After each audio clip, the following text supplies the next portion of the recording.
Well, so then what leads you into the banking industry? And the reason why I ask is like this stuff, that stuff fascinates me. I'm don't claim to be like I'm not sitting there reading balance sheets and stuff like that, but I'm saying like I'm familiar with investments. I have investments in things. I read certain financial things that I get. I mean I just I don't know what it is. I'm not saying that I even understand everything that I'm reading, but I understand it enough to where when you were on Dan's podcast and you're talking about it, I was like, okay, I get it. I get what he's saying. I get, So how does that come about? Because I know that you have been, it's something that you got into and you've obviously been in the field for a while. It's obviously something that you've found that has kept your interest. Yeah, I've been a registered investment advisor now for I think 28 years, so a long time. And I originally got into it.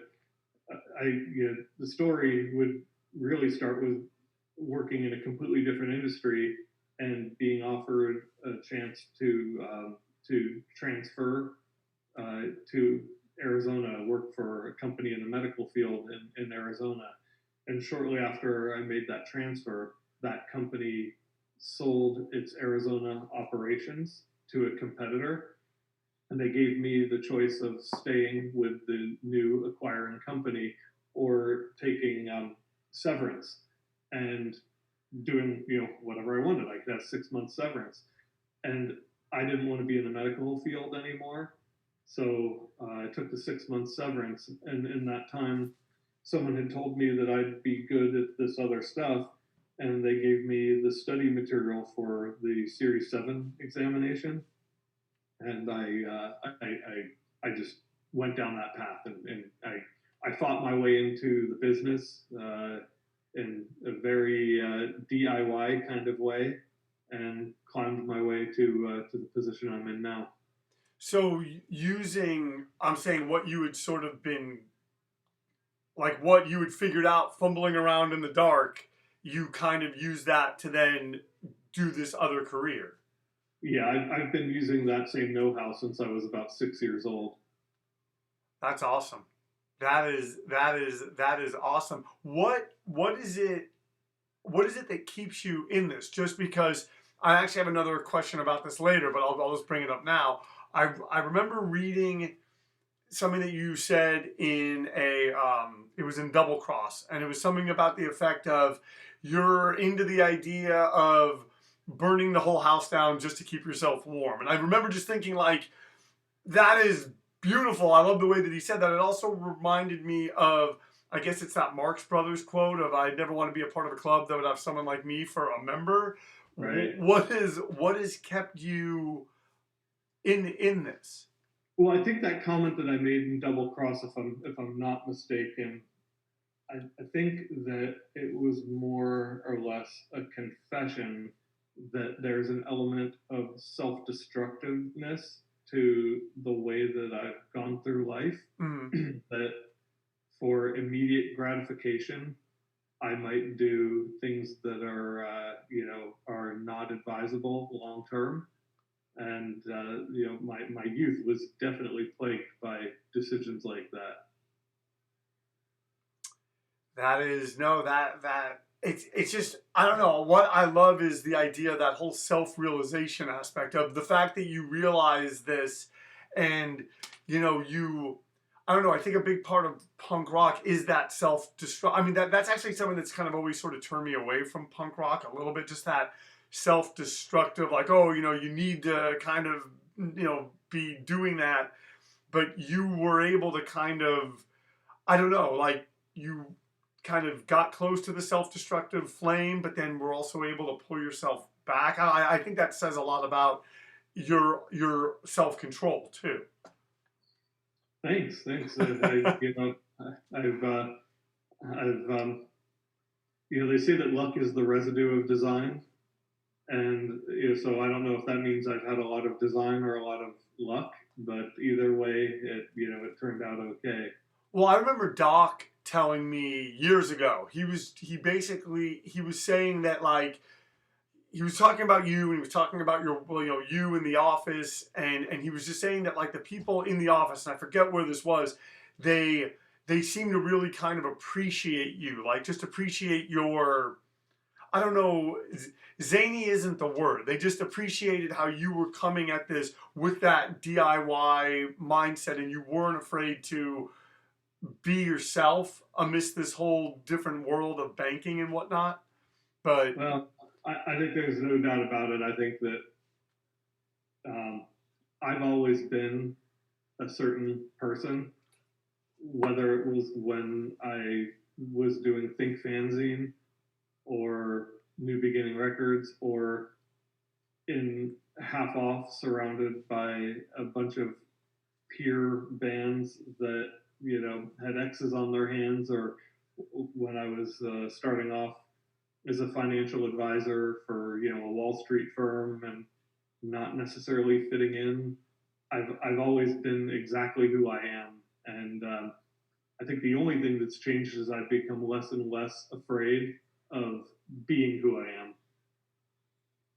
that I think is something that people would like to be able to say. Like, I think more people, especially more people that I know, would like to be able to say that as they get older. Because I think, Well, that dovetails with the burning down the house to keep yourself warm.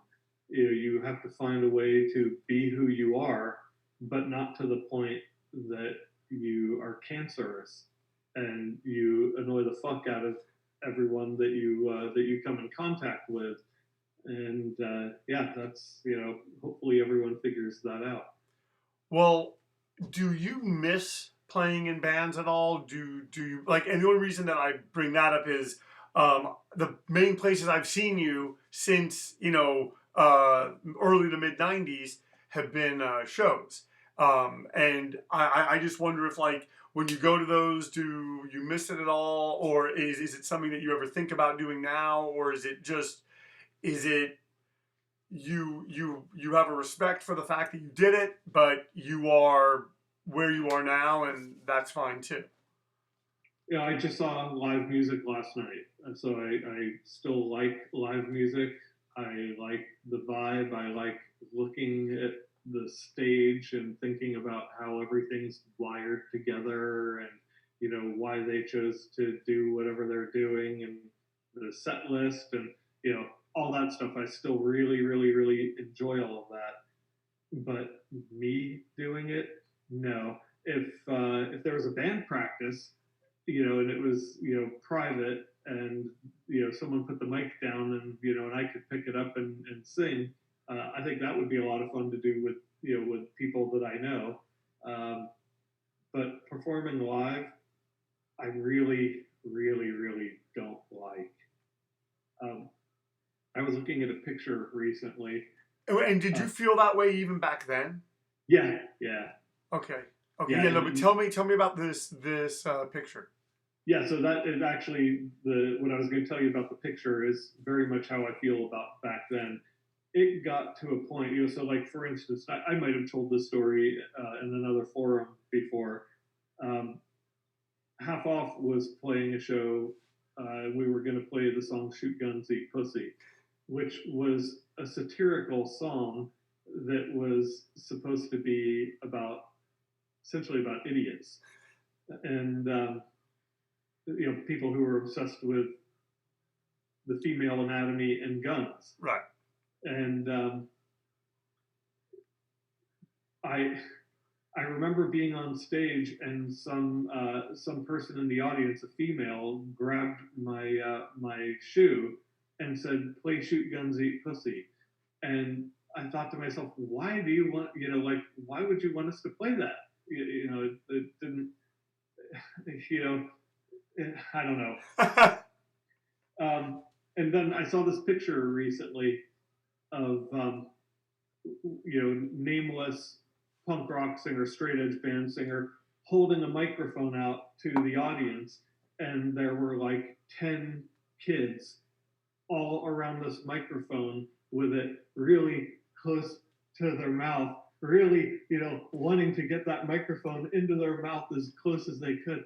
And I looked at that and I thought there's like a weird homosexual eroticism to that scene, that there are all these, you know, young kids that really want to get this thing in their mouth. And so there's like this homoerotic aspect to that.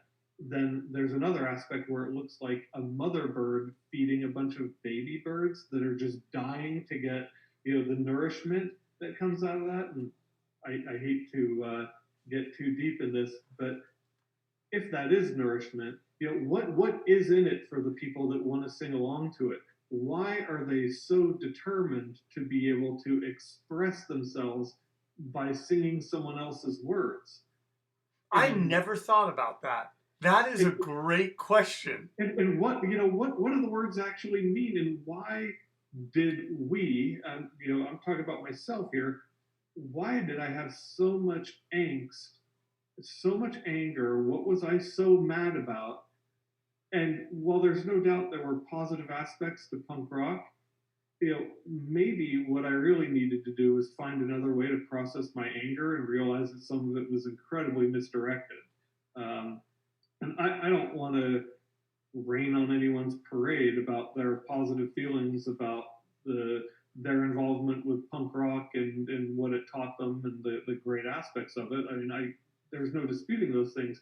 But for me, I think that some of the lessons I've had to learn in life, I was actually unlearning a false belief that I was somehow entitled to an inflated opinion or an expertise on something related to the world when I never had really considered other people's points of view. I just felt really empowered with my own. And so then there are all these little baby birds with the microphone, you know, here, you can sing my words and justify my beliefs, because if you feel passionate about it like I do, then you're reinforcing that, you know, what I'm saying is worthwhile. I don't know. Or there's another aspect of the whole baby bird thing too, is I think it really is similar to what happens now with someone making a post on social media like Instagram. Yep. You get likes. Well, if I get the singer to give me the microphone so that I can sing backup vocals, is that like my little burst of fame? And does it somehow validate me as well as validate the singer? Just like if I post something on social media and I get, you know, people to like it, I don't know. It's all, I don't know anything about psychology, but it seems like a lot of this stuff is all intertwined. Well, you know, going back to the whole intertwined aspect of it, so, you know, you have the person holding out the mic, the whole baby bird thing, and these people love these songs, you know, we love them and we sing them. I mean, you know, I get into it too. However, it's interesting because within that scene, it kind of works against itself. Because one thing, and this was very big in like the mid 90s, you'd have these bands, even into like the late 90s, and I don't know if it's the same anymore. I think it's changed and so much from what I've seen that I don't think that it matters as much. But it used to be, if you were a hardcore band, you were getting bigger and bigger and bigger.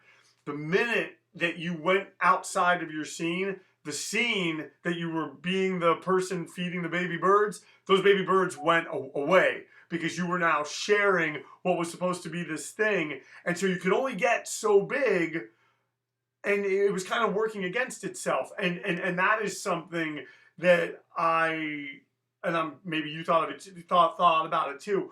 I never understood that aspect of it either, just because the way I also saw it was, well, we're all sort of friends. Like, I would want my friends to do well. I wasn't going to hold it against them if they were to get bigger. And so, but the aspect of singing somebody else's words, that is, yeah, that you really hit on something there, because I never thought about it that way. So, yeah. Yeah, that, Billy, I'm telling you. Well, that's the thing is, number one, I think you've already started the lyrics for whatever song. Should you ever do another song, I think you've got lyrics or a poem or whatever. But so you would do a practice, like you would do like a fun practice, like if you happen to be at like a band practice and whatnot, you would do that. Yeah, let's say that instead was practicing. They were going to do a reunion, and Kevin and I happened to be there just to check them out. And Kevin left the room for a minute, and they started doing a cover of I don't know, whatever, a Minor Threat song. I would absolutely pick up the mic and sing along. That would be a lot of fun.